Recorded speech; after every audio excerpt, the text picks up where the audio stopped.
A girl ate a piece of food she did not recognize. After that, she did not grow old.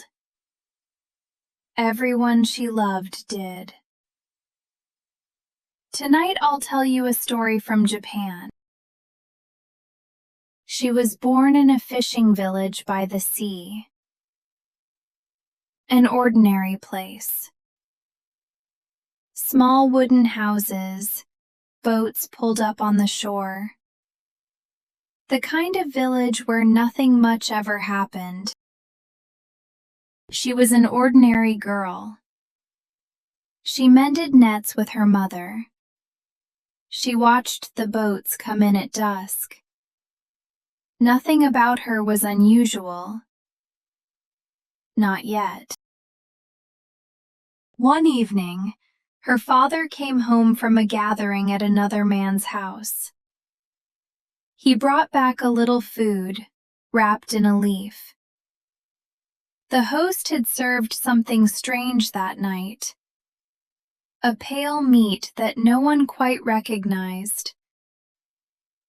The other guests had been afraid to eat it. They had left it on their plates. The girl found it the next morning. She did not know what it was. She did not think much about it. She ate it. A small thing, a piece of food on an ordinary morning. And then she forgot about it. The years passed the way years do. She grew up. She married a man from the village. There were good days, quiet ones. Cherry petals in spring, snow on the roof in winter. A life like any other. For a while. But then she began to notice something. Her husband's hair turned gray. His back began to bend. And her own face in the still water did not change. She was the same.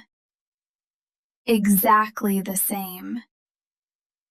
As if time had simply forgotten to touch her.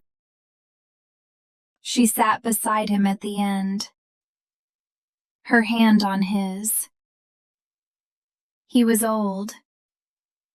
She was not. When he was gone, she stayed in the house for a long time.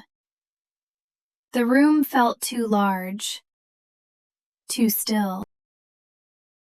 And it did not stop there.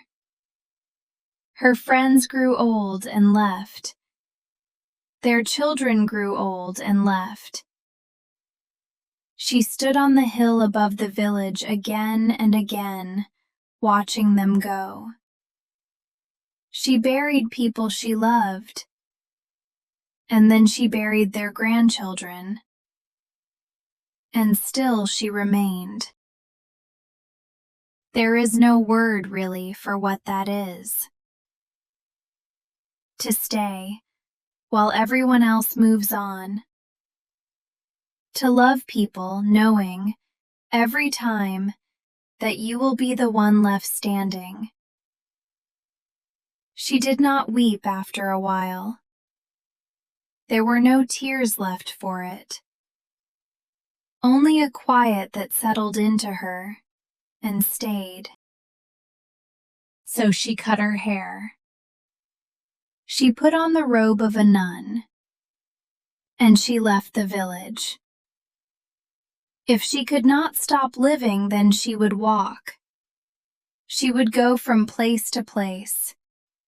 She would not stay long enough to watch anyone else grow old. For hundreds of years she walked. Through mountains, through rain, through the turning of the seasons. No one knew how old she was. She told no one. She would arrive in a village, stay a season, and move on before the questions came. They began to call her the nun who did not age, Yao Bikuni, the 800-year nun. She left small things behind her. A bridge here and there. A well dug where the water was hard to reach. And camellia trees. She planted them everywhere she went, so that long after she had gone, something of hers would still be blooming in places she would never see again. At last, very old in years if not in face, she came home. To the province by the sea, where she had been a girl.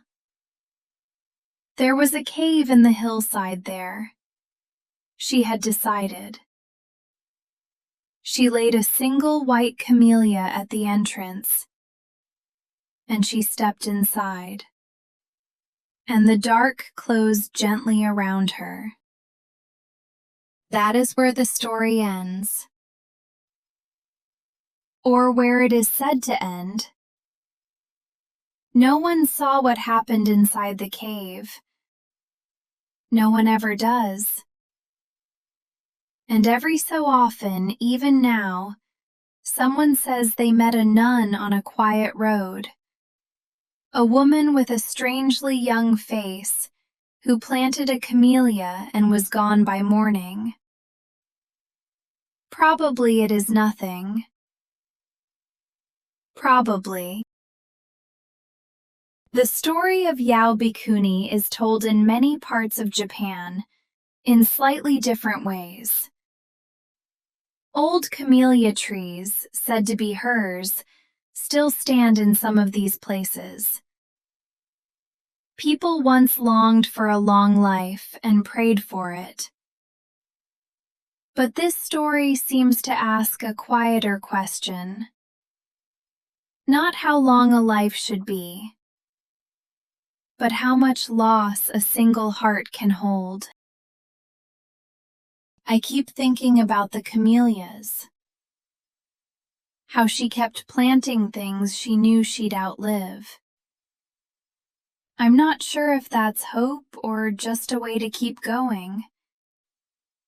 Maybe they're the same thing. What do you think? Good night.